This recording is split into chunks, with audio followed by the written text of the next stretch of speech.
Hi, and welcome to Three Questions with. Got my buddy Dave with us from Virden Benefits. Hey, Dave, welcome to the show. I appreciate this very much, Kevin. So, Dave, today I should have come on the show to talk about supplemental benefits, especially for people in the trades business. So, can we talk a little bit about some of the benefits that would appeal to them? Absolutely. And why do they make so much sense for the trades? Because these supplemental benefits that can be offered at no cost to the business, it can be so critical to that employee who gets hurt off the job where workers' comp can't help them. Disability, for example, right out of the box is an off-the-job injury, anytime illness, protection of one's paycheck. An accident protection policy protects on and off the job and will pay with no coordination. In other words, it won't cancel out workers' comp. It's going to pay in addition to. The trades, like most of us right now, most business owners are saying, I can't hire anybody right now. Well, that's not a new phenomenon for the trades. This existed for the trades even pre-COVID. And the reason being, not enough young people are going into the trades. And so there's a smaller pool from which they can pull. And so that's reason number one. And reason number two, why they are so appropriate for construction companies, HVAC, plumbing, electricians, you name it, is those workers tend to get hurt. They do. They're working with their hands and they can get hurt. And many of them, I know because I've got family in the business, many of them have side hustles and could be roped into helping build that friend's deck or are working on their own house and climbing that ladder. In both cases, injuries could happen. Again, that's off the job. Workers' comp can't be of service to them. In general, they can just get hurt, and these benefits can be of great service to them, keeping them financially whole. So let's talk a little bit about the process. So I'm a business owner. I want to offer these benefits. How does it all work? It's a super simple process. Step one is I do meet with that business owner or the decision maker within who handles benefits. Some of them already offer them, some people don't. And it's a sit down, it's a discovery conversation where I ask some questions about the employees, the existing benefits, and a whole bunch of different questions, at the end of which we may agree or we may not agree that there's a good fit for these products. But if we do agree that there is, we're going to determine what the initial offering would be. Let's just say a very common trio of products that I'll offer my construction clients is that of disability, accident protection, and life insurance. A very common right out of the gate trio of offerings to offer the employees. The next major step is me sitting in front of those employees for 10 minutes, educating them on these benefits that the employer has made available to them, making sure they know what these things can help protect, make sure that they know what they cost, make sure that I give them some materials that if they need to go home and speak with a spouse or someone else to help make that decision, they can do it.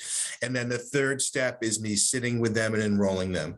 And from there, the commitment I make every business owner with whom I work is adding these benefits is not going to add a huge administrative weight to what is undoubtedly their already very busy plate that they're working on right now. They've got their head down. They're running the business. They don't need to be dealing with, details of these benefits. My commitment to them is that every enrolled employee has my cell phone number. When they need to make a claim, make a change, make anything, they're talking to me and I'm getting it done so that we're not having to bother the business owner or the decision maker who would otherwise be taking those questions. I work with the payroll company to set up the payroll deductions because that's really how generally the vast majority of my clients set it up, that an employee who chooses an accident protection policy will pay for it via payroll deduction.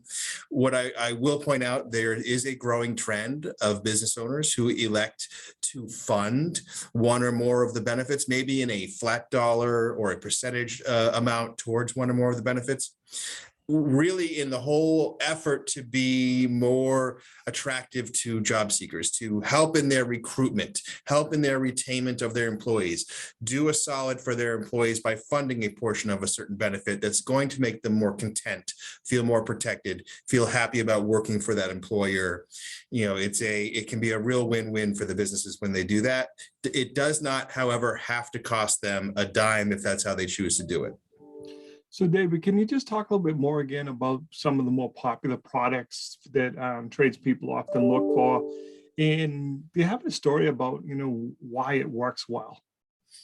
Yeah, there's a couple different angles I'll take on that one. It's the small construction company client who brought me in a couple years ago. He wasn't offering any benefits at all. He saw that he was getting poached. Some of his guys were being poached by other companies because of the competition out there. He elected to fund 100% of disability for his guys. He hasn't lost an employee yet since that time. I've got the company who it's a collision repair company who had unfortunately one of their clients, or excuse me, one of their employees was diagnosed with cancer. That particular employee, about a year previous to that, had actually invested in and took on a cancer protection plan.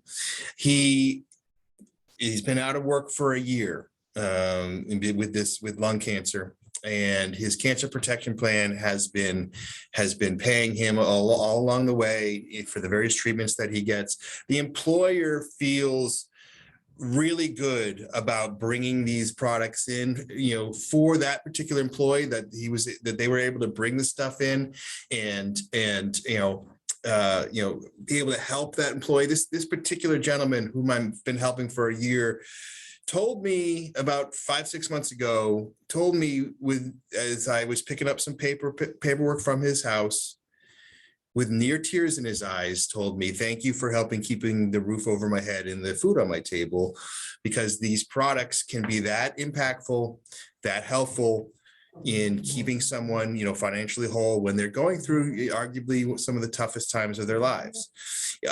And thirdly, I'll just point to another company. It's a moving and storage company down on the South Shore with whom I'm working now, about I'd say 4 months ago.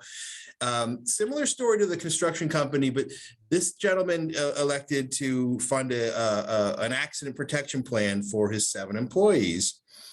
They are a moving and storage company. They're hauling pianos and couches and whatever else you can imagine they might have to move, and they can get hurt doing it. And a very affordable accident protection policy funded by the business owner has made, as I was enrolling and signing the guys up, they were feeling so good about it. And it's a way that employers can endear themselves to the employees, certainly. But it's bottom line is, at the end of the day, these are practical products. I call it practical, affordable peace of mind that an employer can bring in and make available to the employees at no cost to the business, all the while creating a more attractive, better and stronger recruitment and retainment tools. So it's a win-win. I've had more than one client tell me it's a no-brainer. So David, what's the best way for people to reach out to you? How can they learn more? I'm always available at the phone number that you see on my background there, 617-233-9937, or I would invite anybody to check out virdenbenefits.com. David, I really appreciate you taking a couple of minutes to call and just showing, as always. Thanks for being my friend. Thank you, Kevin.